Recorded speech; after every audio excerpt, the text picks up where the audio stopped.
और हेडलाइंस के बाद अब खबरों की तफसील। राजौरी दहशतगर्दाना हमले में मारे गए शहरियों की आखिरी रसूमात आज पूरे एहतराम के साथ अदा कर दी गई और आखिरी रसूमात में हजारों की तादाद में लोग मौजूद रहे।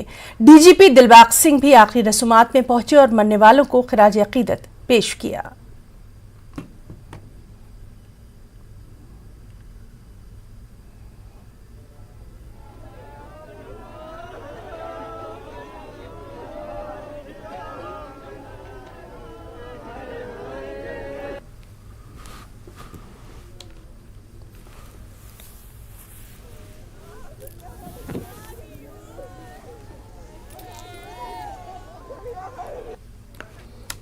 दोबारा बात करने की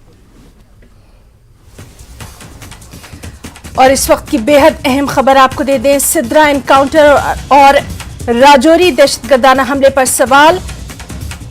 महबूबा मुफ्ती ने महाना मैगजीन स्पीकअप में उठाए हैं सवाल। साथ ही साथ जमात इस्लामी पर पाबंदी पर लेकर भी एसआईए पर निशाना साधा है।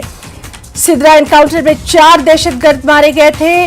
राजौरी में फौजी स्टेशन के बाहर 2 शहरी हलाक हुए थे और इसी पर महबूबा मुफ्ती ने महाना मैगजीन स्पीकअप में सवाल उठाए हैं। साथ ही साथ जमात इस्लामी पर पाबंदी को लेकर एसआईए पर भी महबूबा मुफ्ती ने निशाना साधा है। तो इस वक्त की बेहद अहम खबर, सिद्रा एनकाउंटर और राजौरी दहशतगर्दाना हमले पर पीडीपी सदर महबूबा मुफ्ती ने सवाल उठाए हैं। हमारे साथ मौजूद है इस वक्त हमारे साथी शबीर मीर। शबीर, महबूबा मुफ्ती ने एक बार फिर सवाल उठाया है, तफसीलात आपसे चाहेंगे। देखिए हिना, ये एक न्यूज़ लेटर निकलता है पीडीपी पार्टी का स्पीक अप के नाम से। उसमें ये चीज़ें, हालांकि ये चीज़ें महबूबा मुफ्ती पहले भी बोल चुकी हैं, लेकिन ताज़ा इसमें यह है कि उन्होंने सवाल खड़ा किया है एक सिद्रा इनकाउंटर को लेकर। सिद्रा में जो इनकाउंटर हुआ उसमें उसके बारे में वो कहती हैं कि अगर ये इनकाउंटर था तो, यानी दोनों तरफ से वो सरकार को निशाना, एक तो वो इनकाउंटर पे शुबहात का इजहार कर रही हैं कि क्या ये वाकई इनकाउंटर था, और दूसरा ये भी पूछ रही है अगर ये इनकाउंटर था तो फिर सरकार जो दावे करती है कि उन्होंने कम किया है या मिलिटेंसी ख़त्म की है वो भी फिर सही नहीं है। दूसरा जो राजौरी के ताल्लुक से उन्होंने ये कहा कि जो कल जो दहशतगर्दाना हमला हुआ उससे पहले जो वहाँ पे अल्फा गेट पे, आपको याद होगा कि 2 आम शहरी मारे गए थे, जिसपे पहले आर्मी ने यह कहा था कि ये टेररिस्ट फायरिंग में मारे गए। उसके बाद उस पर एक छानबीन चल रही है, उसका अभी तक पता नहीं है कि उसमें क्या हुआ था बाद में। उसको लेके सवाल खड़े किए गए हैं। वो एक तरीके से सरकार को घेरना चाहती है दोनों तरफ से।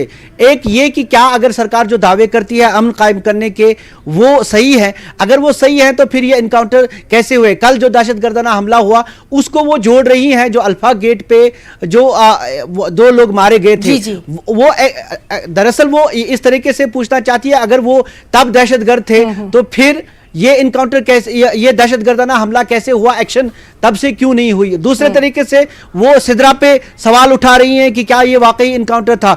ये जो यूनिक आईडीज को लेके उन्होंने सवाल खड़ा किया है कि जम्मू कश्मीर को जी खास तरीके से निशाना बनाया जा रहा है। अब अलग से आधार कार्ड के बाद यूनिक आईडी मांग रहे हैं। उसके बाद लैंड ग्रांट्स पे वो पहले भी बोल चुकी हैं, हमने उनसे बात भी की थी तब। ये जो पूरे इश्यूज महबूबा मुफ्ती उठा रही है, या कुनन पोशपोरा में जो एक शख्स जिसे आर्मी ने कहा था कि उन्होंने वो साथ ले गए, लेकिन बाद में ये कहा गया था पुलिस की तरफ से कि वो शख्स जो है वो फरार हुआ, गिरफ्त से, आर्मी की गिरफ्त से फरार हुआ, और उसके जो उसके लवाकीन थे, उसके जो घर वाले हैं, उसके ख़ानदान वाले, उन्होंने यहाँ भी श्रीनगर में भी प्रोटेस्ट किया। ये सब चीज़ों को लेके महबूबा मुफ्ती दरअसल सरकार को निशाना बना रही है और वो सीधे वाजपेयी की जो डॉक्ट्रिन है उसका हवाला देके कह रही है कि जो प्रेजेंट डिस्पेंसेशन है, जो अभी की सरकार है, जो मरकजी सरकार है, वो ऐसा नहीं कर रही है। उन पे, उनके कामों पे सवाल, जमात इस्लामी को लेके वो कह रही है कि जो एसआईए की कार्रवाई है, जो प्रॉपर्टी अटैचमेंट्स है, जिसको होम मिनिस्टर कहते हैं कि जो इकोसिस्टम यहाँ पे टेरर का है वो खत्म करना है, उस पे सवाल उठा रही है कि किस तरह ये, जब हमारी भी उनके साथ कई बार बात हुई, उनका ये कहना है कि जो उनके मुताबिक जो गैर आईनी तरीके से जो चीज़ें होती हैं, कानून की रसाई लोगों को नहीं मिल रही है, एक ही तरफ से कार्रवाई होती है, दूसरे फरीक को ये जानने का मौका, बताने का मौका नहीं, सफाई देने का मौका नहीं दिया जा रहा है, वो उस पर भी सवाल उठा रही हैं। और सिद्रा इनकाउंटर पे तो जाहिर सी बात है, एक बड़ी बात इस तरह का कहना कि ये क्या वाकई इनकाउंटर था, तो ये एक बड़ा सवाल वो खड़ा कर रही हैं। और इस तरह वो न सिर्फ अपोजिशन पे बल्कि सिक्योरिटी फोर्सेस की कार्रवाई पे भी सवाल उठा रही हैं।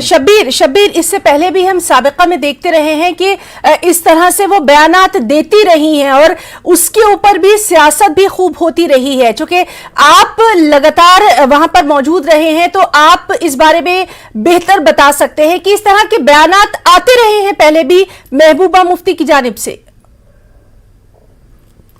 देखिए हिना, उनके बयानात जब वो सरकार से बेदखल हुई हैं, जब सरकार टूटी और 2019 के बाद जब 370 टूटा, उसके बाद से उनकी एक बहुत एक्सट्रीम लाइन है इन चीज़ों को लेके। वो बिल्कुल नहीं मानती हैं कि जो सरकार यहाँ कार्रवाइयाँ करती है, यहाँ पुलिस जो कार्रवाइयाँ करती हैं, चाहे वो एंटी टेरर कार्रवाइयाँ हों, चाहे वो इस तरह की जो सिविलियंस को लेके हों या जमात इस्लामी को लेके हों, उनकी एक अलग राय है जो हुकूमत का अभी तक का आज की तारीख में जो लाएअमल है उसके बिल्कुल बरक्स है, उसके बिल्कुल खिलाफ है। तो वो कई मामलों पे बोलती रही हैं, जैसे अगर कई पुलवामा में एक शख्स मारा गया, पुलिस ने कहा कि वो फायरिंग के दौरान मारा गया, फायरिंग की बीच में आया, उसमें क्रॉस फायरिंग में मारा गया, तो उनकी अलग राय थी। उनका कहना था कि ये ऐसा कैसे हो गया। तो सवालात वो सिक्योरिटी को लेके पहले भी उठा चुकी हैं, इनकाउंटर्स को लेके एक तरीके से अपनी उनकी जो पूरी अब सियासत है वो इन चीज़ों को लेके है कि जो चीज़ें यहाँ 2019 के बाद से हो रही हैं उनके मुताबिक वो बिल्कुल सही नहीं हो रही है।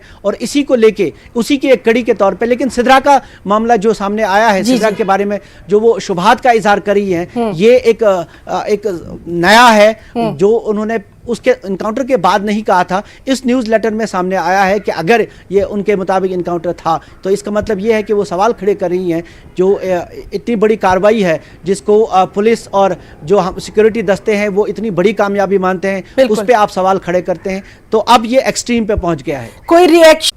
देखिए हिना, ये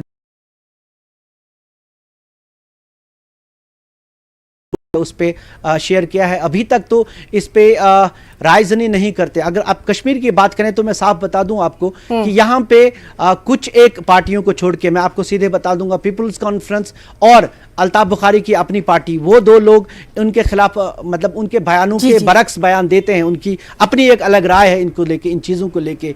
लेकिन बाकी अगर नेशनल कॉन्फ्रेंस की बात करें तो वो इस पे बोलेंगे नहीं, क्योंकि वो अभी PAGD में उनके साथ भी हैं, वो इस पे एतराज़ करेंगे। अगर आप उनको माइक दे दें, उनसे सवाल भी पूछें तो वो एतराज़ करेंगे, या फिर अगर इस तरह के आप चाहें उनसे वो कि इन मौज़ूआत पे बोलें तो वो बचना चाहेंगे इन मौज़ूआत पे, क्योंकि सियासत है तो एक पार्टी दूसरी पार्टी जो बिल्कुल शब्बीर, और बेहद अहम खबर के लिए जिस तरह से आपने यहाँ पर तमाम चीजों को बहुत ही वजाहत के साथ बयान किया, आपका बहुत बहुत शुक्रिया अदा करना चाहेंगे जानकारी के लिए।